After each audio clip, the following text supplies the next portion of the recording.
Since the launch of ChatGPT in 2022, America has been commonly perceived as the global leader in AI. Its industry boasts advanced models, chip production, and large sums of private investor cash. But China has grown to be a formidable rival with a few advantages of its own, which include a large pool of engineering talent, lower costs, and a state-led development model.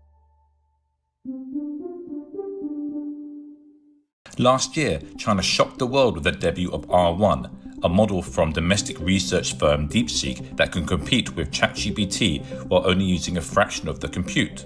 In 2025, the value of China's AI industry was estimated at more than $160 billion, and the country is already home to more than 5,300 AI enterprises. That includes Baidu, one of China's foremost full-stack AI companies.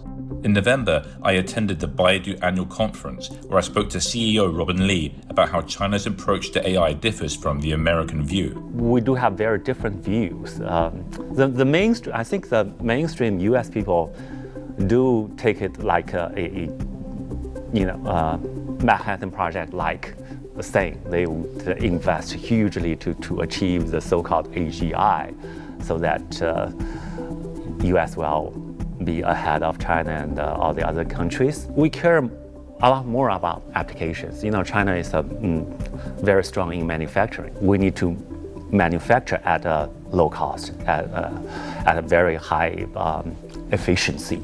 And we need to use AI to solve those problems. That's what we care more about. I'm not even convinced that there is the so-called AGI, that one model fits all. I think right now it's like a pyramid that most value is realized at the chip level, then the model level realized probably the 1/10, and the application layer realized even less.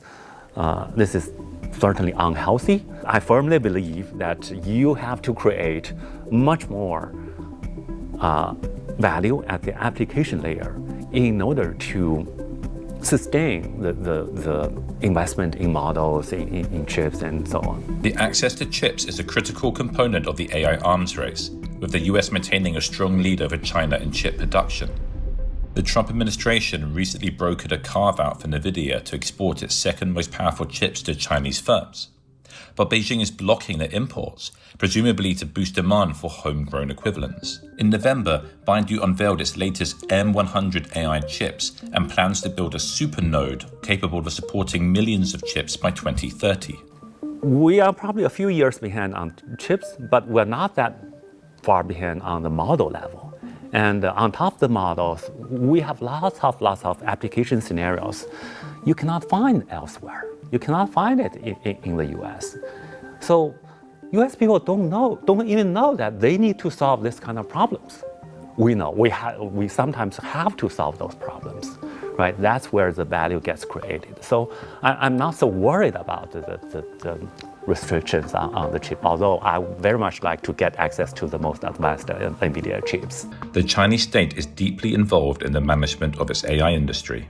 In August, Beijing unveiled its AI Plus initiative, which aims to integrate AI into 90% of the country's economy by 2030. In China, new commercial technology isn't permitted until it's been regulated by the government, a system that advocates like Li says leads to smoother adoption. Overall, the Chinese government are pro-innovation. They always say, we support your innovation efforts. But on the other hand, they need to also care about all kinds of concerns from the stakeholders. And if no regulation says that you can have a self-driving car on the road, then it means it's not.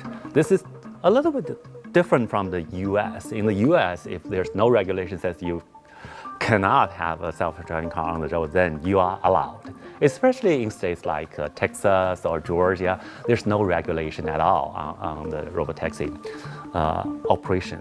But for China, you have to, in a lot of cases, get the permission from the regulators.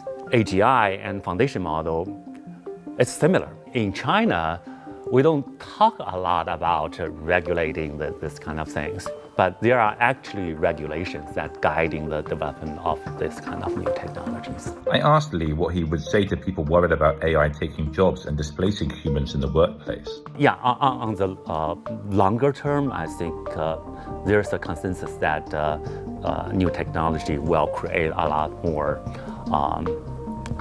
job opportunities for people. But in the near term, we do face the challenge that because productivity improvement caused by AI, there will be downward pressure for employment, and we need to find ways to handle this. In the U.S., people talk about the UBI. For Baidu, we actually helped many cities to establish those data labeling centers that hires hundreds or even thousands of people. And I think going forward, we will be able to create a lot more jobs we have never think of.